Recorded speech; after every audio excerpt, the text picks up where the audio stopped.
Welcome back to Ramya story world. Ravi Anu ఒకరినొకరు చాలా గాఢంగా ప్రేమించుకుంటున్నారు. ప్రతిరోజు మాటలు, చిన్న మెసేజ్లు, కలిసి గడిపిన క్షణాలు అన్నీ అందంగా ఉండేవి. కానీ కాలం మారింది. రవి జీవితంలో బాధ్యతలు పెరిగాయి. అనుకి కావాల్సింది ప్రేమ ఒక్కటే కాదు, కాస్త సమయం, కాస్త శ్రద్ధ. బిజీగా ఉన్నాను అన్న ఒక్క మాట నాకు విలువ లేదా అన్న ప్రశ్నగా మారింది. ఒకరోజు అను అడిగింది, నేను లేకపోతే నీ జీవితం ఏమైనా మారుతుందా అని. రవి సమాధానం చెప్పలేకపోయాడు. ఆ మౌనం వాళ్ళ ప్రేమకి ముగింపు అయ్యింది.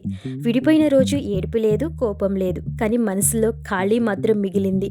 కొన్ని రోజుల తర్వాత రవికి అర్థమైంది, ప్రేమంటే మాటలు కాదు, సమయం, శ్రద్ధ, తోడు ఉండటం. అప్పటికే ఆలస్యమైపోయింది. అను తన జీవితంలో కొత్త ఆనందాన్ని ఎంచుకుంది. రవి మాత్రం ఒక పాఠాన్ని నేర్చుకొని ముందుకు నడిచాడు. సమయం ఇవ్వని ప్రేమ చివరికి విడిపోవడమే నేర్పిస్తుంది. ఈ వీడియో కనుక నచ్చినట్లయితే లైక్ చేయండి, సబ్స్క్రైబ్ చేయండి.